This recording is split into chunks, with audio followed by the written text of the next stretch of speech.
So when Ultimate joined Liquid, I did a demo review of Ultimate, and I wasn't fully convinced that he was going to be an amazing AWPer, but he did seem like he had a lot of promise. But as soon as he joined Liquid, he popped off immediately, and I didn't want to get ahead of myself and, you know, try and say he's that good or that consistently good until he had a few events like this. But it just seems like on the regular, Ultimate is the best player on Liquid pretty often. Maybe he's not the best player overall, although maybe an argument can be made. He's certainly an incredible AWP pickup, and you have to give props to the scouting, because I know basically when a bad pickup gets made, everyone wants to crap on the scouting and say it's awful and, you know, they should have just picked up X, Y, or Z.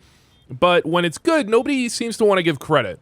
And I wanted to take a look at an Ultimate demo here because one of the things I noticed about Ultimate is in this series, he's the only player on Liquid that is actually above a 1.0 rating on T side. And in fact, he's at like a 1.2 rating. He's actually just played incredibly, pretty consistently for quite a while. And I thought for a second, by the way, it looks like AWPex had a kit because he had a kit over his head, and I was wondering why he didn't stick it, but he actually didn't have a kit there. It's some of these visual errors are a little bit annoying, where it looks like he has a kit. I was like, why the hell didn't he defuse? He didn't defuse because he actually didn't have a kit. He bought full utility. But second round, Ultimate will go for the AK. I mean, you want to get as good of weaponry as you can, especially because in the case that Vitality went for a full save here and they were going to buy into the third round, it kind of sucks being on a MAC 10 and then having to upgrade. Someone's going to have to do it, but, you know, if you can get as many AKs as possible, that's probably a good idea. You just have to be careful and you know, not throw them away for nothing, and probably you don't want to have, you know, an infinite number of AKs, but this round seems like it's pretty much not too much interesting going on. Although, by the way, I really like this AK skin. I don't know about this sticker, though. Is that sick, the NA player? That's... I can't tell what logo that is. That looks like... I mean, it says sick, right?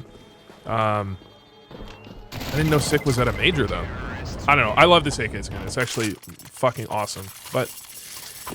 doesn't matter. One of the things that Ultimate's great at is actually rifling, which is probably, I mean, that's part of what makes someone consistent, especially when it comes to pugs. You can be a great AWPer, but if you're in a bad game, if your team is losing, and that's, you know, Liquid sometimes loses games pretty one-sidedly. I mean, especially if you, I mean, even if you look at this series, there's, you know, some T sides they did quite bad on. If you just can't afford an AWP and you're not a great rifler, you're just gonna inherently be very inconsistent, right? So Ultimate is a great rifler, although I think in this game, he got a very good amount of AWP kills. I thought I heard someone talking about the AWP kills. That's why I picked this map specifically, because I remembered someone talking about Ultimate getting a lot of AWP kills in this series. But out B, team's fully ready for it. He's not rushing anything. I think that's the one thing you can take away, or one of the things you can take away from most consistent riflers, is they're not typically going to be rushing into things. They're not going to be forcing a trade if they don't need to. They're not going to be hard swinging as often as you'd expect. They're careful to make sure that they're giving themselves a good chance to win every engagement without needing to hit incredible shots. And then I think the variance is from there, that oftentimes these players will go for those sorts of plays where they're swinging hard and they're kind of taking somewhat disadvantaged engagements, but doing so very aggressively when their aim is very on point. And you can see them kind of wind up throughout the game sometimes, I think. But I think in general, when you're looking at players that are consistent, it looks very different than what you'd expect. Like, especially if you think about, like, Nico, for example. You think of him as this, like, amazing aimer, one of the best aimers of all time, a fantastic rifler. But when you actually watch him, it is relatively slow and controlled very often. Because the reality is that rifling is not like AWPing.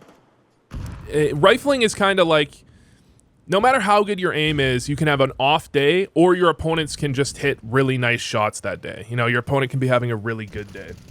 But one of the things that I notice most teams are doing in CS2, this I don't know if this is that much of an adjustment, but it seems to be almost universal in CS2, is that you don't buy an AWP, until generally, especially on T side, you don't buy an op until you lose a round essentially, or something like that, or until your opper dies, right? Like he could, I mean, Ultimate could get an op here, but there's no real reason for him to get it. It's just taking a risk, investing a lot into a round that you could easily lose anyways. That's a nice shot. And you know, this is the problem. This is like when I watch Pugs, everyone smokes B main super early, and it's because of plays like that. But at the same time, it's a lot harder to deal with E-box, I think, than B main. And if you have an op, then things can go very, very differently, right? If Ultimate just swung in and there was an op posted, it would be pretty uncomfortable. But that means that you do need to have the money for an op. And I think in this case, Liquid probably knows that there's very unlikely to be an op, especially because it's Vitality. They're playing Zywoo, and I think Zywoo might have already... No, Ultimate just killed Zywoo, okay. But pushing into the site, Ultimate throws the utility. Now you're in a 2v2. He's just staring right at him, can't find the kill. Patience with the shot, and then into the 1v1. I mean, he's got 12 health here, so he has to kind of take a risk and just hope that he can land a shot. And he actually comes incredibly close to getting the kill. The other thing you notice if you watch Pro CS is how good their spray control is. In fact, this is something I notice when I watch low tier CS, is that their spray control is like horrific. Even medium range, they can't hit like a 20 bullet spray. They can't hit 5 shots of it. But pros, I mean, of course, because they're practicing regularly, but if I was to say there's one thing that would be the easiest way to improve if you're like a, you know, a Faceit 4 or below, most likely your spray control sucks and you need to work on it. Yeah. All right, so last round it kind of worked. They kind of walked into a bit of a stack, although it wasn't necessarily stacked from the start. It was more like a rotation in. But the round kind of worked, so I can see the reasoning behind them going back for it. And this round, I would say, didn't really work, but Naf found the timing to come out straight through B-man. And I just want to look at what that looked like. Because you have the mid play dies, Yakindar is trying to walk into E-box, and Naf just runs out here. Maybe they have a read on the setup that Vitality are playing, but I'm not sure they necessarily do. I think he just looked at, you know, this is a timing where I need to take a bit of a risk and get aggressive, and he didn't, I mean, he hit some nice shots, but he didn't hit any crazy shots or anything. He just, I mean, Vitality just wasn't ready for that at all. And of course, I think Yakindar was coming through the smoke at the same time. So if he had died, Yakindar probably would have got a trade. And it was the exact right moment to take that type of risk. But here, Ultimate just gets his way into E-box. The peek down towards CT was fairly aggressive, but when you're opping, especially if you know your opponents aren't opping, you can take these free shots sometimes because it can sometimes get a bit awkward later on in the round when it's like, okay, now he's in E-box, the round could kind of collapse without him really having much of an opportunity. And if someone jumps across in front of him, which is exactly what's going to happen, it can go a little bit odd. You know, it can go a little bit weird. But he ends up in E-box, gets the kill, and you're 4-1 up for Liquid. And I think this half, I mean, I was listening to the commentators, and they were talking about, like, oh yeah, Henry G's least favorite thing is when people ask about, like, what's a good scoreline? And it's like, yeah, we're aiming for 12. A reasonable scoreline on this map, I feel like 7-5 is pretty reasonable. You know, I feel like you're not feeling too bad about that. The one thing I was wondering on this map, though, is how much do the spawns matter? Because it seems like the spawns definitely do matter at least a decent amount. I see oppers go for this peak very often when they have the best spawn, but to some extent, it's not always about playing the spawn. Sometimes it's just about using the spawn as a prompt, right? That spawn, I think, makes a bit of a difference, but sometimes it's really just like, okay, I'm gonna go for this mid peak when I have that spawn, not because it makes a big difference, but because, well, I want to go for it once in a while, but not that often. So I can just go for it when I have this spawn. If I'm, you know, if there's, the thing is, if there's a reason not to go for it, then you can cancel, right? But the idea is just like, oh yeah, this is a good prompt for me to go to for a certain play that I like to go for once in a while, which is also something I recommend to people, like especially on Mirage, but on a variety of different maps. You can kind of prompt yourself with different plays when you have different spawns, even if the spawn doesn't necessarily make that big of a difference, right? If it doesn't actually give you a timing that makes a huge difference at all. All right, 5-1 up. I mean, this map does end up coming close, so eventually Liquid surely are going to have to start losing. They're going to have to lose a round or two at least. So I was just checking what spawn he had here. Just quickly around the other side. Going for a pretty similar peek. But there's a smoke here. I noticed most pro teams, they're opening molly then smoke. But when I look at pugs, most of the time in pugs, it seems like teams are opening smoke first. And I've tried to kind of theory craft why that is exactly, because I've asked several players on, like, you know, I asked Austin and I asked a couple advanced players, like, why is it that most like advanced or below teams and pugs seem to be smoking mid first and holding their molly, and why is it that most pro teams are mollying then smoking? Because to me, it seems like smoking then mollying does seem like better, because if your opponents go for a fast play, to try and go through your smoke, if you can molly behind your smoke, it basically shuts down their whole play. Whereas if you have a molly, then you smoke, and then they go through, it's like, well, you just have to give it up. But playing mid on Anubis, it does feel like mollying then smoking just does feel a little bit more natural. It buys you a little bit of extra time to kind of get set up before you get rained down on. If they try and push through, you can easily nade into the smoke as they smoke off your molly, so that them smoking off your molly kind of gives you a bit of a tell. And if they come back later, well, you're already, you know, you're set up a little bit better, and you can fall back, and it's not that big of a deal. But I don't know. It feels like there must be like a actual straight up reason for it. My theory was that, like, well, if you smoke mid first, then, well, what happens if you want to run an opper mid, right? Are you kind of just like, you're kind of just giving that up entirely? Or you're just not throwing a smoke, and then it's kind of an obvious that you have an opper there. Although it does open up the idea of peeking bridge. Anyways, Vitality smoked first, right? So I don't know why I'm going on this tangent. This is something I would never recommend anyone does in pugs ever.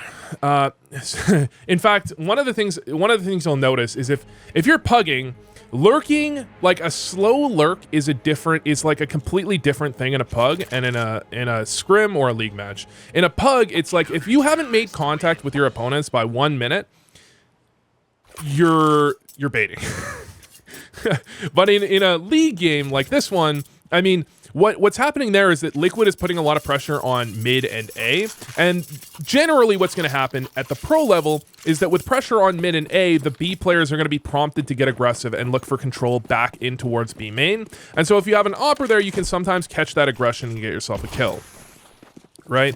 Now, in pugs, even at face at 10 level, it seems like people don't re-aggress very effectively on Anubis. It's, in fact, one of the maps where I feel like there's a massive gap between the way pros play it and the way it's played in pugs in general. I'm sure at like higher levels, like, you know, 3K ELO plus, right? It's played more normally.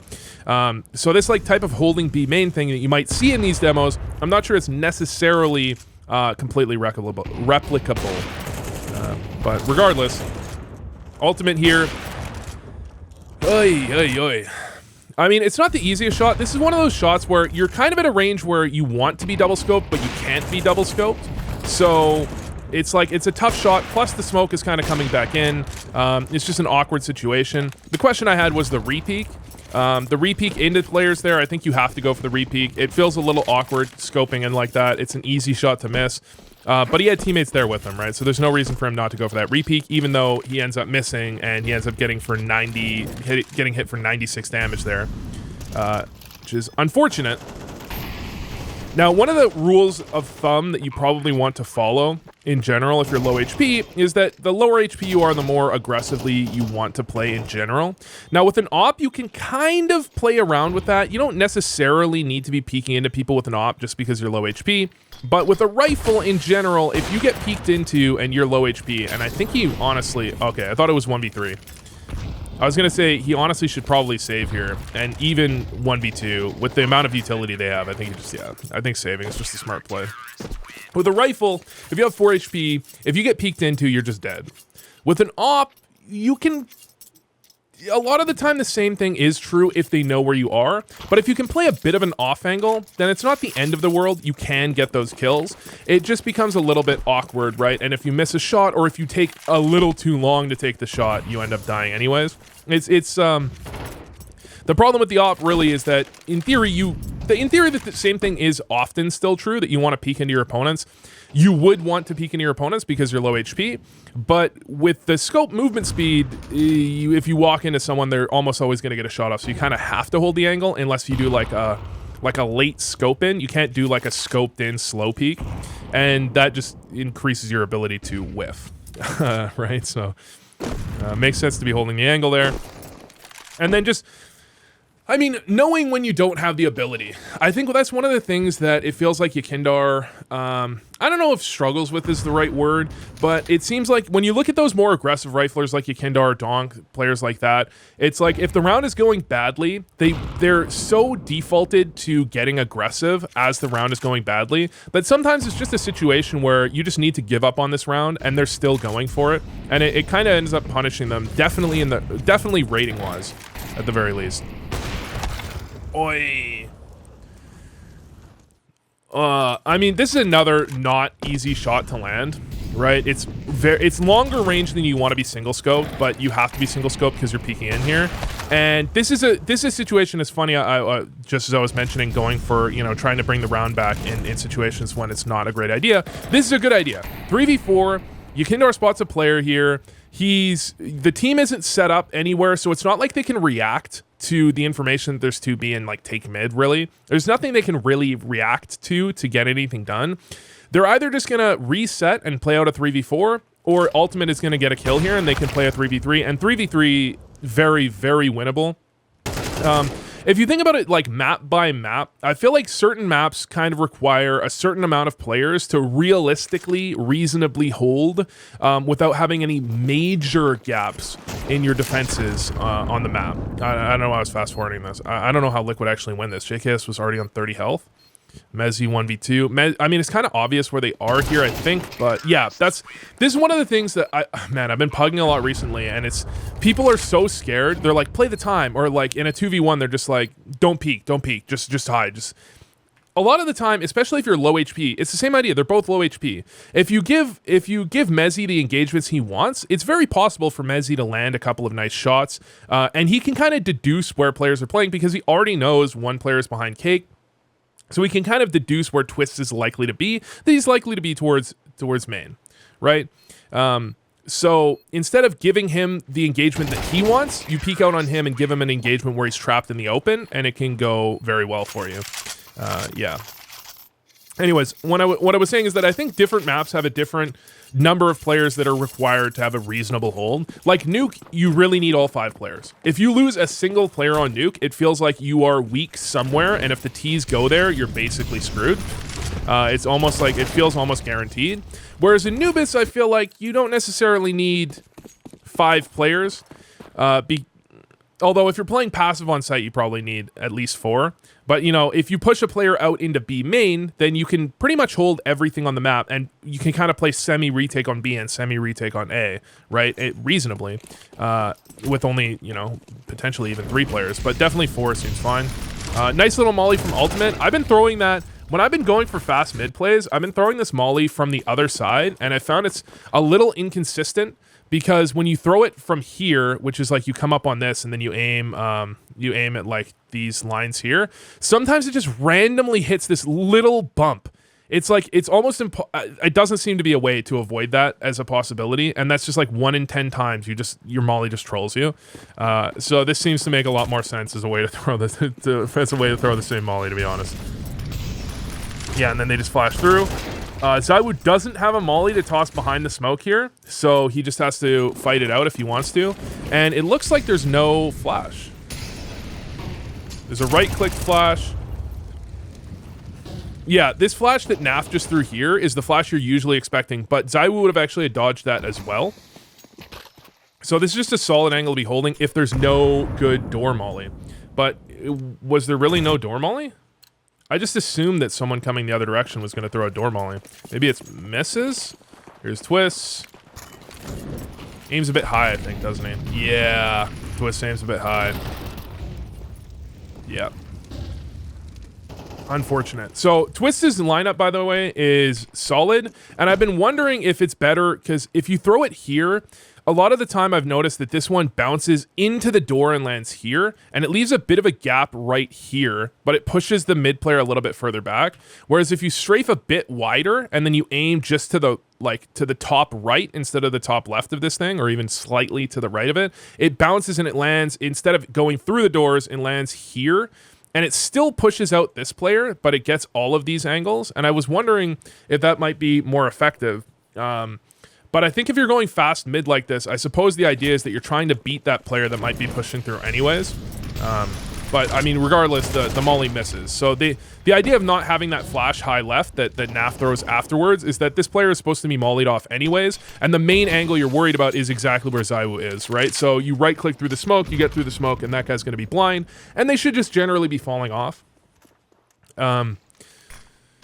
But in this case, when you miss one of your mollies, oh my god, Yukindar, hold on, I wanted to watch that back. When you miss one of your mollies, things go a whole lot different. All right, so a 4v5, they did draw quite a bit of a rotate, right? They were worried about middle, so players pivoted over, and that means that going... timing in CS is the most important thing of all. Like, utility usage is great. What made Astralis obviously so good is that they had the timing and the utility usage alongside the timing. The utility usage alongside the timing can be the tough part, because when you try and line up your utility, you oftentimes lose the timing and instead are playing, you know, you're allowing the rotate to get there, you're not attacking a weak bomb site quite as often or quite as effectively, right? And Yukindar there basically just popped out, didn't really have much utility usage behind him. He just found a timing. There were 3v4. It was a risky play, but I think the play made a decent amount of sense, especially because they used so much utility to take mid that they didn't have a ton of utility to work with. They really kind of went all in on that mid play and then lost a player. And they didn't even have full amazing guns. They had Yukindar with a MAC-10, right? So it's a pretty reasonable play. And in fact, he ran into, I think both players on B had no head armor. I think both of them had no head armor. But now Ultimate. I mean, Ultimate had a couple of rounds with the AWP, but he didn't really get anything done with it, to be honest. He missed a couple of shots that weren't necessarily gimmies, but they certainly weren't shots he's incapable of hitting. And he's hit some really nice shots with the rifle. So I can definitely respect going back for the rifle, even if they could consider going for an AWP. I mean, Naf certainly could have dropped them an AWP, although that would have... You have to question how much that impacts their buy, because here they can go for a very comfortable rebuy if they lose this.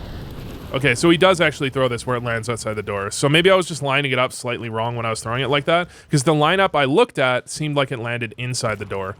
Yeah, he's just a little bit further to the left than I was throwing it from. Okay.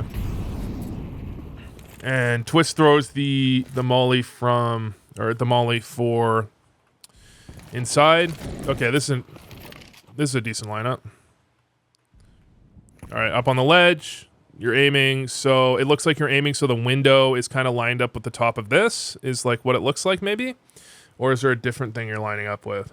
It looks like that's kind of the idea. And then aiming at like the top left of the window and just take a couple steps forward and throw. Seems pretty effective. Although I think you have to stop for that one, whereas there's one that's also on the fly that is thrown slightly differently that you're running the whole way, but I don't think it's too big of a deal. 4v5 again, so Liquid seems to be losing the entry, the vast majority. Man, his AK is on point right now. Not only does he get that kill, he actually spams through the wall. How much does he hit Flames for with that spam? Let me look at this. So he gets the initial kill. Flames is in a tough to spam spot. He only gets spammed for a couple bullets. I'm surprised that's even an assist. But they're definitely not expecting a third player there. They're certainly not expecting the third player in middle. That leaves Yukindar into the 1v3. Make it a 1v2, and he's actually got plenty of time to work with. It's awkward, though, because basically Zaiwu could be anywhere. So Yukindar has to be worried not only about Zaiwu could be in middle, but Zaiwu could be flanking main, and Zaiwu could be, you know, walking out temple as well. Like, there's just too many angles to worry about. All right, final run of the half. He can't afford anything, unfortunately. I thought he'd be able to get a drop, honestly, but I guess they couldn't quite afford that either. And that means that you've just got him on a deagle, using the deagle as if it's an op, trying to lock down an angle. Once one of his teammates dies, though, he can actually move his way back over to B main. And the question is, do you move your way back over to B main? Because he also, I suppose, could have gone with his teammates and tried to get into E-box with them. However, I'm not sure 3 players through E-box is generally the idea in this type of situation. Doesn't overcommit on the gunfight in middle, just tries to get the bomb plant as quickly as possible. The problem is if you give Vitality a little bit of extra time, when you get into sight there, to make sure that you clear everything, all you're doing is allowing them to get into better positions to kill you when you go for the bomb plant. So it makes sense to try and force the bomb plant there. Although the one thing I would have thought is that maybe they should have just had Naf go for the bomb plant, because Naf can't very effectively cover ultimate as he's planting the bomb, right? So then what happened, right, is that Naf dies while Ultimate's planting the bomb, and then it's basically an unwinnable 1v3. So maybe trading the bomb over would have been pretty effective. One of the ideas, though, is that maybe you wanted Ultimate to be on, you wanted the bomb planter to be on 100 health, because some of the positions you have to go when you do plant the bomb are a little bit harder to play with low HP. Plus, after you plant the bomb, you have less ability to reposition, so you're kind of trapped. But I think even in that case, that's probably if you're stuck cake, you probably want the guy with 15 HP to be that guy. I'm sure they were just, I don't think this was like something that was like thought about. They were like, no, we want Ultimate to plant the bomb. It's just that Ultimate had the bomb, and they wanted to plant the bomb as fast as possible. I think is really the main thing there. All right. So this is one of the ones where you can, I notice this a lot when I'm doing like demo reviews and stuff. People try too hard to help their teammates. I mean, I still do this quite often, right? You try too hard to help your teammate. Like, your teammate's taking a gunfight and you want to help them, you want to be there to support. But sometimes it's just better to make sure that your teammate isn't going to get screwed as he's doing what he's doing. So instead of trying to like swing out and peek with him or throw a flash for him in a different scenario, right? He's just like, okay, let's make sure that we're not getting run over from B site as he's taking that engagement, and then I'm not going to be blocking him as he's trying to take these engagements effectively, right? And occasionally you're going to get called a baiter for that, which is fine, and it's fine. It's somewhat fair, but the reality is, like, sometimes you're just gonna end up hurting yourself if you try too hard to help your teammates in situations where you just have to know when to like let them do their thing, you know? All right, so force from Vitality, and they're just in the perfect positions to deal with this. I mean, they hit a pretty nice shot, but I mean, Ultimate running out first with an MP9. He needs to, the goal there, I think, is for Ultimate to get out of E-Box, because if Ultimate can get to where Mezzy is here, then he can basically be like a living decoy, and he's gonna, you know, he's gonna get something done, right? And he's also trying to push, I think, up here. But to some extent, if he gets out to the left here, he can kind of be a live decoy, and Naf can be shooting at these players behind him. Whereas if you have the M4 run out first, he probably would have been more likely to actually get at least one kill. Running out into multiple players, but the problem is that he's more likely to it's harder for him to create space for the player behind him, and usually you want the player with the weaker gun to be kind of running out first, and the other player trading on him, right? So anyways, Spinks 1v2, and this is kind of like a make or break for, I don't know, it's just an interesting round. Pretty big round if Spinks is to win it. Even a bomb plant is a pretty big deal here, honestly. How do they not kill him? How do they not kill him? Oh my god. And now Spinks has 10 health. Okay. So they know he's got to be stuck in sight, but they're both lit too, aren't they? Is he seriously going to win this somehow? Oh my god. Wow. That is a crazy 2v1. That is crazy. Let me look at this again. So Spinks even kind of misses the smoke, it seems like. Like, you can actually see him here. Maybe this is just a demo thing? No, I think you can actually see him here, because it felt like he was almost outside of the smoke. Even for, oh my god! How does Twist not kill him? Wow, I fucked it up too. Maybe this is a demo thing. Sometimes it's not completely aligned, what you see in the demo and what you see in the real game, right? But you can see his foot there. You can see his whole body now. I think Twist sees that. No, Twist must not see that. He doesn't seem like he adjusts to that.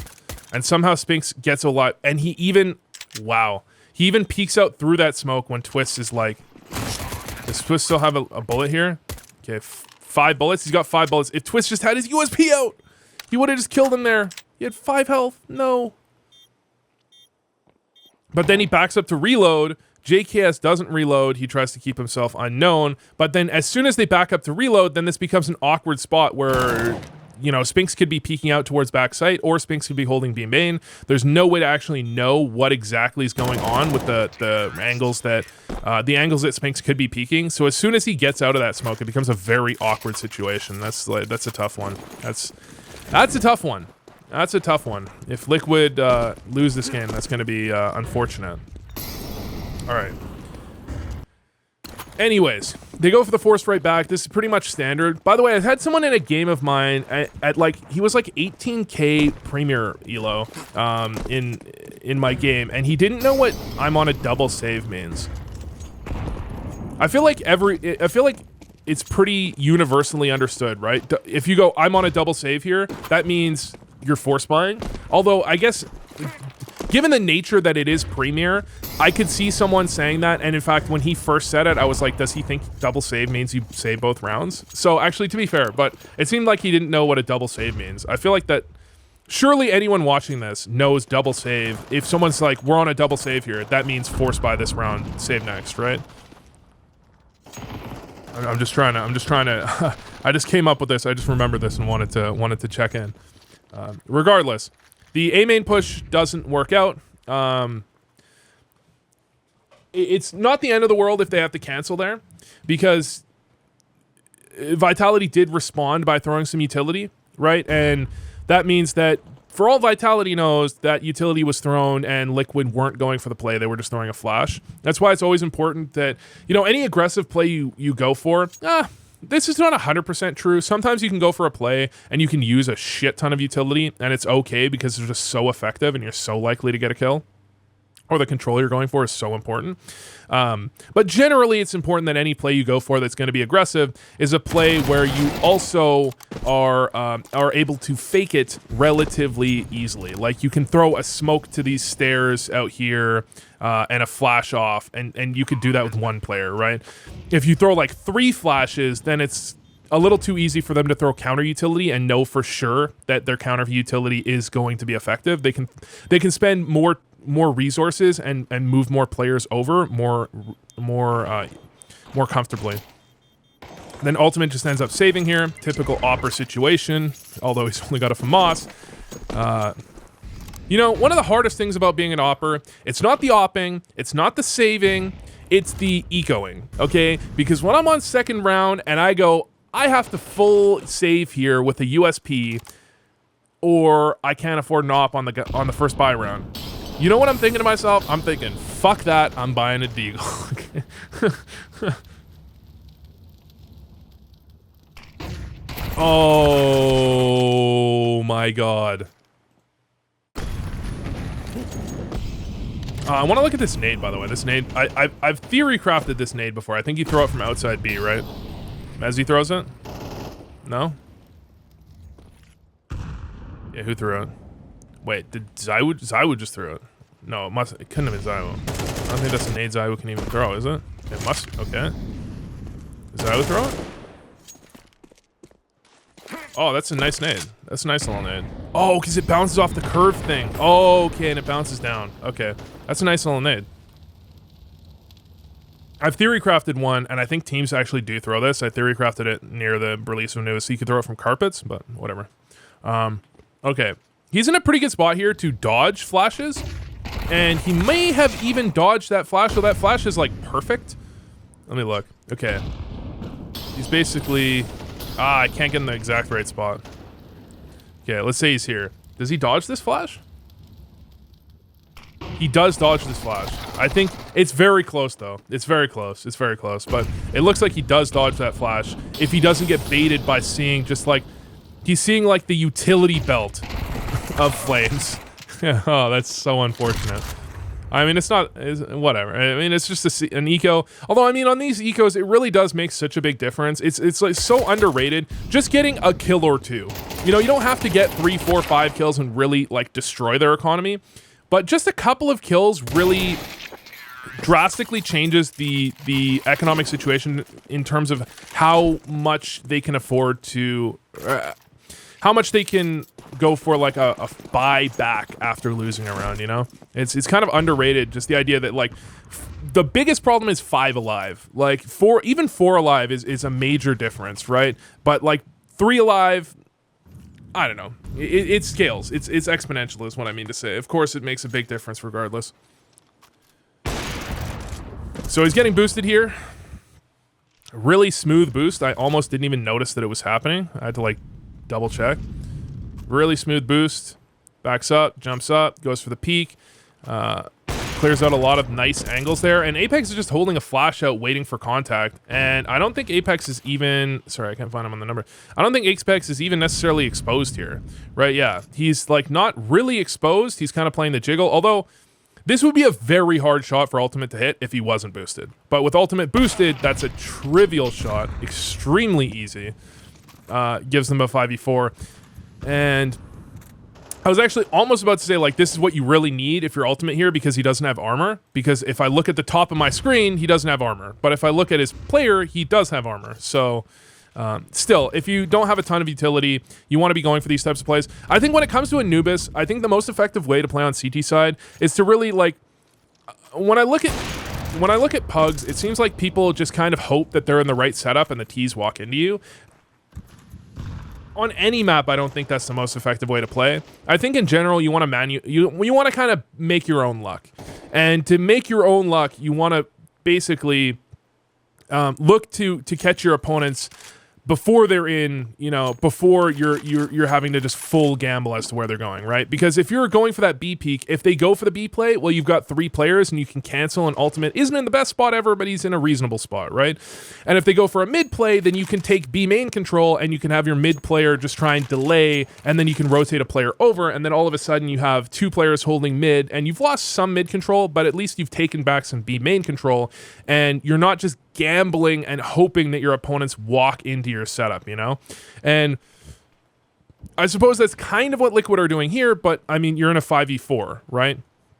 And to some extent, they are ready for plenty of things because they're a little more stacked than the A side. They have the 2 players here. If the T's try and go towards A, they have a pretty solid setup for that. And I mean, you can only have so many setups when you have 0 utility. One of the setups I see a lot of players, teams play now, is you play a player like kind of in this off angle here holding this, and then I really like the setup where you had a player here towards broken wall, and the idea was that this guy's holding, but as soon as this mid player makes contact, this guy broken wall pivoted over, and then they tried to get the kills, and then once they did that, they actually immediately pushed out mid. I think you have to be careful with that one, because in the case that you're going for that, you need to make sure that they're not just going 5 mid, then you're just going to end up getting yourself killed. Although usually, you're not seeing teams generally go 5 mid. That's a little bit wild, but if you're playing a Pug, you have to be a little worried about that. All right, again, solid hold from Naf. Naf, I don't know. I almost want to say Naf doesn't get enough credit, but he clearly does. Oh my God, Zywoo. Oh my God. This is one where Ultimate just didn't have a chance, dude. Jesus. All right, let's watch this. Nice shot. Dude, he's just pre-firing. He just knows exactly where he is. That's unbelievable. That's actually insane. That's actually insane. Wow. I almost wanted to say Naf doesn't get enough credit, but Naf does get quite a bit of credit, to be honest, to be fair. But I don't know. Somehow I still don't think he gets quite enough credit for like how good he is at the roles that sometimes some very tough roles to play, like B anchor on Dust 2. It's like you need to be so consistent for that, you know? You die there once or twice just solo to like 1 or 2 players, and it's just like, okay, all your good work is gone because you've lost your team a couple of rounds, you know? All right, so Ultimate started out the round with a lineup in mid. This is I'm just complaining about Pugs this whole game. This is the other thing I have that annoys me about Pugs is that for some reason, even at face at 10, people expect a mid player to stay mid the entire round. I guess the idea is that if you're not going for any re-aggressions towards B, that I guess you may as well just stay towards mid. But it just seems like that makes B almost impossible to hold. Like, how are you supposed to hold B if you only ever have 2 players here and you never have your Opper there because your Opper plays mid? Like, how are you actually supposed to hold B? How are you actually supposed to hold B with any level of consistency? All right, so they are just doubling up toward or tripling up towards B. Seems fine. Yekindar still has the molly, which I think is a big factor in this. To be able to stuff that side of the hit when the pressure comes. And as soon as Yekindar throws that, Liquid knows, okay, he threw that. It looked like they were probably setting up B. Let's get aggressive back towards A. And you still have a bit of utility left over for Liquid here to actually try and go for this hold. I'm surprised Ultimate actually moves his way out of back sight here. I think he wanted to get into E-box there at that timing, and he just got mollied back, and now he's just sticking to it. He's just ready to go for the fight. Okay, he's just completely ready to go for that fight. It's a fight I'm never winning in a million years. I'm gonna keep it real here. Let's see. Solid flash from Zywoo, swings out. And it's just not the easiest shot to hit. It just looks like it's just not the easiest shot for a T coming into E-box to hit. So it's like reasonable. And then Yakindar, they know he's here. That's the problem. They know Yakindar's there, so they're trying to find out where he is. And Yakindar is just like, I'm so fucked here. And just trying to wait for his teammates. It's just kind of an uncomfortable spot. It's just the reality of the situation. All right, 9-9. Game actually does get close. This is the scoreline where you're kind of expecting from this point that Vitality probably should just be winning, right? Assuming they go up 10-9. Oh my god, Sphinx is fucking amazing. Assuming they go up 10-9 against on T side Anubis, you should be winning that generally. Although Liquid will have a pretty solid buy in the following round. That's what I'm talking about, man. Pro level sprays, dude. It's unbelievable. So Liquid do have a pretty solid buy. They have ultimate on the AWP. No smoke, no molly. He's just gonna go for the peak, try and hold on. Sounds pretty fine to me. And then you can throw the utility as a reaction, right? If he makes contact or if someone smokes off house, then he can throw that as a reaction. The problem is sometimes it feels like you kind of, it's kind of obvious that you have an AWPer in house when you're just throwing nothing in mid. So the idea is that probably you want to have some ability to have like a double rifler setup where you don't throw smokes, but that's risky in a completely different way. Oh, this is a nice smoke, isn't it? This is the smoke he's lining up. So Swizz just sitting here. This is like the old school nuke smoke, isn't it? Is it? No? Okay. I thought this was going to be like the old school nuke smoke, and he was just going to right-click a smoke here that would put out the smoke on the other side of the wall. But I guess this smoke was for a house molly, maybe. Maybe that was the idea. But that type of smoke allows Ultimate to get aggressive here. He still takes 60 damage, but if Twist hadn't been there ready to throw that smoke, Ultimate would have been in a world of hurt, we'll say. Kind of lucky he doesn't actually get killed there, only dinked for 12 damage. Goes right back to the same angle. I don't know about that, man. I don't know about that. There's a level of confidence in going back to holding the same angle that you just missed and got dinked through the wall holding with 28 health, so... I guess an AK shot is 27, so you're technically not a one shot to the body, I guess. I don't know. I don't know if I'd... But the problem is, I'm guessing the setup they were in, if we look at the setup they were in, I'm guessing the setup just required him to be holding mid like that, didn't it? He's holding mid. They're coming out A. He gets shot once. Yeah, they really need him holding mid. He could, of course, back up and come around here, but I think the smoke just dissipated there. Maybe if he knew that smoke was down, he would consider going back around. But house is just as awkward when you only have 28 health, because you're so close to the wall that anyone you try to peek out on has a pretty decent ability to just, like, get a shot off on you as you peek out back into them if they were to take the angle as you move past. And in his defense, I mean, I think he gets a shot off here. He just kind of misses. Like, he does actually get a shot off there. He just kind of flicks off of his opponent, which is just like me. We're the same person. Why doesn't Liquid recruit me? All right, I shouldn't fast forward. This is a close game. This is like some of the last few rounds. We may as well watch what's going on. Naf makes contact. Again, as this type of anchor, you have to be willing and ready to go for aggressive plays. You can't just play back on site. It's going to be too obvious what you're doing and how you're playing the round. You have to be willing to take some control back, you know, to get aggressive in the A main, or to come close to that smoke. The problem is you have to be good enough that you don't just instantly die when you do that. You don't just die consistently when you do that. Now, you can on plat. In theory, you know, some people might want to hide here the entire time and just wait for the bomb plant, but the reality is that once you've cleared out enough angles, a lot of the time, someone's going to spin around and try and clear this because it is an angle that people play, and eventually eventually it's going to be on people's minds. And that's why, like, in general, just hiding in a corner and hoping that you can kill the bomb planter type of thing, which I see lots of people do in demos I review, is very, I don't know, it's sometimes effective, but it's often very very ineffective because it's just, if you play players that are good enough, they're just going to intuit that like, okay, he's not peeking all these angles, well, he could be in this angle. And they're not just going to let you get away with that very often, you know? So Yakindar, or sorry, Ultimate, again, back on the op. I mean, for some reason, I thought he had like a really good or a really good op game in this map. Maybe it was a different map that I was thinking about.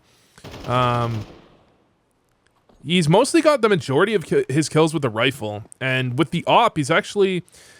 I feel like he might have even...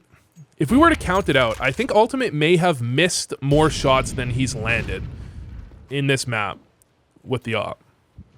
He's missed at least 3 shots, and he's got how many kills? So he missed 2 on T side, he missed 2 last round, so he's missed 4 shots. How many kills does he have with the op? Less than 4. I think he's got less than 4 kills with the op. He's missed more shots than he's landed. So this is the problem I have with this angle, by the way. I mean, not that I think this is a bad angle, but this is the problem I have with, like, this just feels like such an uncomfortable angle because of this exact play, where it feels like Flames can just walk out here, and he should, in theory, like, he sees him now, he's got the advantage. Although, I guess, if you're looking at this from Flames POV, you see that opper, and it's like, okay, I know he's there now. Now what? Now what? Because if he moves another step over to the left, I think that's where Ultimate will be able to see him. So although he knows that Ultimate's there, as long as Ultimate isn't just sitting there, sitting static on the angle, he should, in general, not have too much ability to be completely exploited. Without at least having the opportunity to get a shot off. Although the shot Ultimate hit there is not the easiest shot in the world, right? Like, he's strafing out, and Flames is, like, right beside the angle that he's trying to hold, right? So it's like you kind of overswing, and then you have to counter strafe and flick back. It's not an easy shot. But anyways, round 22. I'm surprised Ultimate is just... I don't know. Maybe this shouldn't be surprising. I'm thinking about other teams. I think a lot of teams do actually end up doing this, don't they? They just end up sending their opper mid like quite a few rounds in a row. It feels like you could just get smoked off. So you do need your second player here a decent amount of the time, exactly as Twist was a couple of rounds ago, ready to smoke off the molly, so that if Ultimate gets smoked off here, Ultimate can move around, go out the doors, and play more aggressive in mid still, and not just completely give up any control just by being smoked off. But you need that second player to smoke off the molly so that the T's can't just molly and then leg it, and the opper ends up getting caught in the open because he has to smoke off his own molly. So I can see the idea behind it. It just feels like it could get a bit risky. You do rely on, the thing is, you rely on your opper here when you play this setup, I think, to be very, very consistent in landing his shots, because he misses a couple of shots and it becomes pretty awkward, especially because they can make the shots hard for you when they know. Is this the right setup? Okay, was Naf holding this the whole time? Because I was just looking at where Twist was and where Yakindar was, and it was just like, can't Twist just get shot in the side? But it looks like Naf is generally holding this. Although there is a timing here. If Apex actually went out wide, he would literally just shoot Twist in the side. And actually, there's a big timing for this. Twist is even making contact. And then Naf realizes and peeks out. Yeah, there is a timing there that Naf actually, or Twist actually could have just got killed in the side. Maybe, I don't know, maybe there's no way to really necessarily avoid that. I think part of the problem is if Naf dies there, that setup really does go pretty bad pretty quick, I think is probably part of the problem. But I think that was probably just a bit of a miscommunication. All right, finally, Ultimate, he starts mid, he throws the smoke as he starts mid. This is a play that Ultimate goes for a lot, though. And this is what I was talking about when it comes to balance, that sometimes it can be obvious you have an opper mid when you're not smoking mid. Well, it feels like I've seen Ultimate go for this play so often when he smokes mid, and they're not smoking mid early generally, that it's like pretty obvious, I think, that he's going for this. However, it's not like it's that easy to get the spam through the smoke anyways, even when you know that it's likely they're going for it. You have to have the right lineup, and not only, oh my god, Flames, oh my god. Not only that though, but they have Twist ready. This is the really smart aspect of it, I suppose, is that Twist is ready to spam back. So it's like if this spam comes through, Twist has a pretty solid opportunity to actually spam back and get the trade kill. But in this case, what it actually means is that Flames are just going to kill 2 people straight through smoke. Unlucky. I like the activity though. So this is something I remember, I believe this is something that Malik talked about in an interview before. It might have been Xtaz or something. I think it was Malik, and they had a word for it. I think it was Malik because I think it was G2, and they had a word for it. They not this exact scenario, but they would call it. I hope I'm getting this right. They would call it Bombolero, and I think it's a really interesting concept. That the idea is that you have like a phrase, and it means that we're just going to duel out from every position we're holding right now. So the example that I remember being used was nuke. And you're on nuke, you have a guy heaven, you have a guy, let's say, I'm just going to make up a completely ridiculous scenario. You have a guy heaven, a guy hell, a guy like back garage, and a guy mini. And you just call it Bombolero, and the idea is that your heaven guy's going to peek, hell guy's going to peek, everyone's just going to look to duel out of their position, and essentially overwhelm your opponents by fighting them from like 15 different angles at the same time. And you just catch them off guard because they're kind of methodically clearing everything out, and instead of letting them continue to clear out angles, you just take the engagements to them. And of course, this isn't the exact same idea because this isn't a mid-round call. However, this is the same concept in that, like, okay, so you're going to go for a peek in mid with the flash. You're going to go for an aggressive play out A at the same time. And in E-box, you're going to nade the smoke and go for an aggressive play here as well. So you're basically trying to overwhelm any ability they have to hold the map by peeking them from like 15 different angles at once. And I'm assuming, if we look at this from ZywOo's perspective, he's going to peek out looking for that AWPer. The AWPer's not there, and then he's kind of moving forward, and he doesn't have... I think the main thing here is actually he wasn't looking for that AWPer at all. It's kind of wild. But I suppose the more important thing is that because the AWPer gets a kill, if the AWPer doesn't get a kill, they're likely to be focused on him. And because the AWPer gets a kill, there's no one there to support. So ZywOo doesn't have a trade, and ZywOo's trying to move up quickly. He's running forward, which means it's a hard shot for him to land. And then not only that, now Mezzy has to worry about both angles. He has to go back, worry about the E-box push, and Yekindar can shoot him in the side.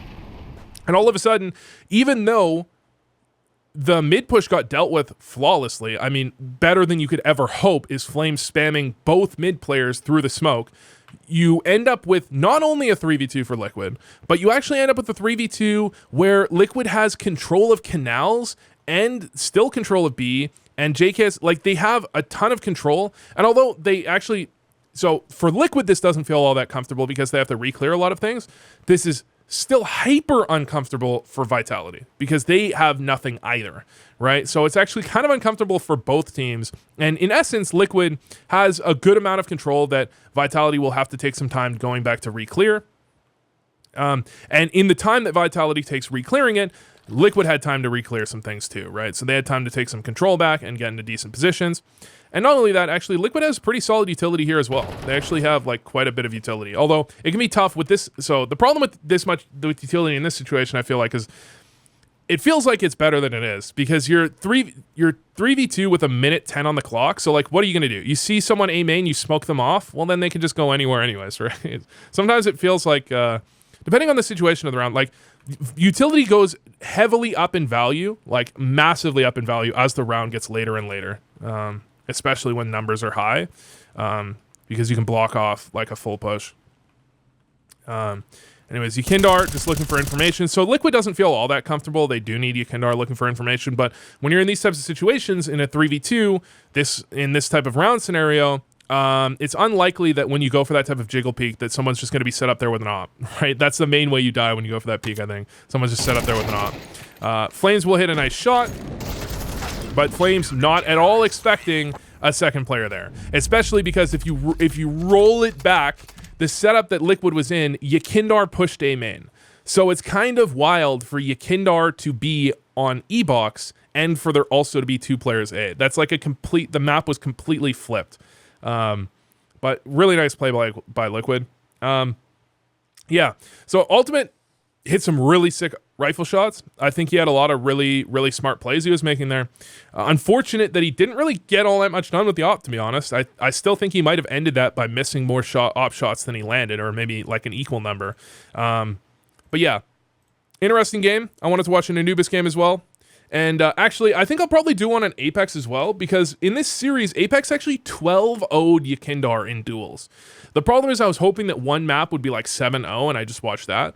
but it's like 4-0, 5-0, 3-0. And so it's tough to watch. I might just do a compilation and go over it. I don't know. But anyways, catch you next time.